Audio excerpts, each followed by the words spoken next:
I have had the behemoth of this 49-inch Samsung G9 Neo monitor for the last 6 months, using it pretty much every day, and so here are my thoughts 6 months later of using this screen. Firstly, hey, my name is Pete, and if you like tech reviews, then please do go down here and click on subscribe because I've got some very awesome videos, hopefully planned, coming out very, very soon. So, the G9 Neo is the follow-up to the standard G9 screen, which, I'll be honest, was plagued with a ton of quality control issues. Now, I repeatedly had issues with the screen flickering at odd times in odd places, and seen plenty of other reports of weird issues like glue cracking around the edges when it gets hot. So, was paying almost $2,000 for this screen a sensible decision?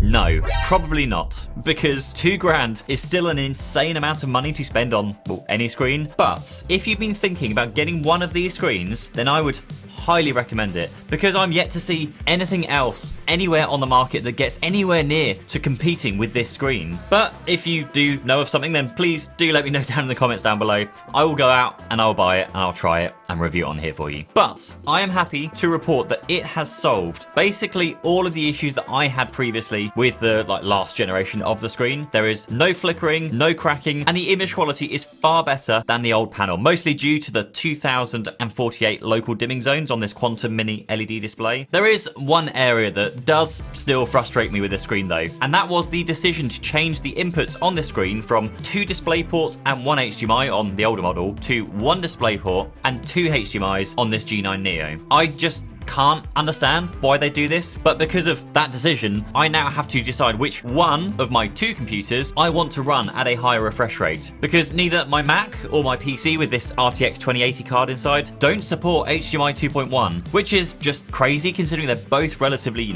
new devices, and the HDMI 2.1 standard came out 5 years ago. But anyway, so to get the full 240Hz refresh rate, I have to make sure that that machine is using the DisplayPort input, and then the other machine just gets left behind. So 2 things that I would highly recommend to any Samsung G9 Neo, or actually anyone who owns a 49-inch screen, are a decent monitor arm and a light bar that's designed to actually fit these stupidly large screens. So the stand I'm using here is the Ergotron HX HD. I'll link down below it in the description, but these monitor arms are designed specifically to take the weight of that 49-inch G9 screen, because they're the larger curves, how much they come out, it actually makes them more front heavy, so many of the other arms don't actually take their weight, as I found out. And actually, if you get the wrong Ergotron arm without the heavy duty joint, you won't be able to support the weight either with that. But with the right mount, you get a ton of desk space back again, because you don't have that, the crazy big stand underneath. Now you also get a ton more flexibility that the stand doesn't offer. You can lift the screen up, down, swing it left or right, even twist it if you really need to. But it does make it so much easier to work with when you need to make maybe fine adjustments whilst using the screen. And the mount itself has this adjustable tension, so you can make it tighter, which makes it more difficult to move it, or looser, which makes it really easy to move, sometimes kind of a bit too easy accidentally. Now the second accessory that I've attached is this BenQ screen bar halo. Now before I was using an earlier version, which whilst it did work, it didn't really fit properly. The edges of the light bar itself would disappear over the top of the screen, but this halo is designed to fit. Now you also get a wireless controller, which is nice, so you can save more space on your desk with less wires. And the light itself also has this backlight that kind of projects onto the back of your wall. And I found it made it just so much better for my eyes when working late, rather than sitting in this pitch black room and staring at this really bright screen. Back to the screen review though, and gaming on this screen has been an absolute pleasure. I'll be honest, I don't play any games where I can actually max out the 240Hz refresh rate, which is more down to the PC I'm using with the AMD Ryzen 5 and the RTX 2080 inside that. And that's actually going to be updated very soon with something I'm really, really excited to build together with someone who's just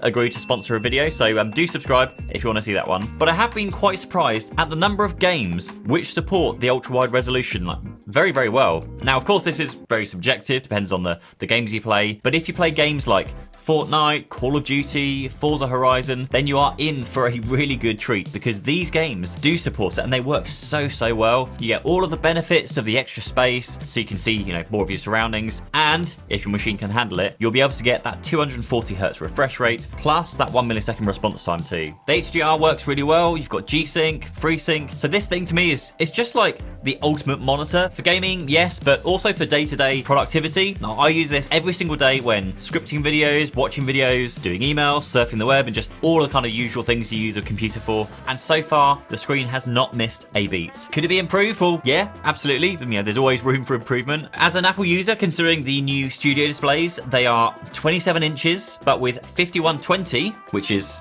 the width of this, by 2880 resolution, which is like double the resolution of this. I would just love to see one of these ultra-wide screens at something like, you know, it's going to be 10,240 wide, which is nuts, by 2,880 high, because it just looks so much crispier for like daily non-gaming use. And I would love to see, of course, some better inputs in this thing. 2 display ports, yes, and probably a USB-C port as well would be a bonus. And actually, if you're an Apple user like me, wondering if you should buy one of these or maybe 2 of the studio displays, then you can watch my comparison up here or watch something else here, and I'll see you in there. Cheers.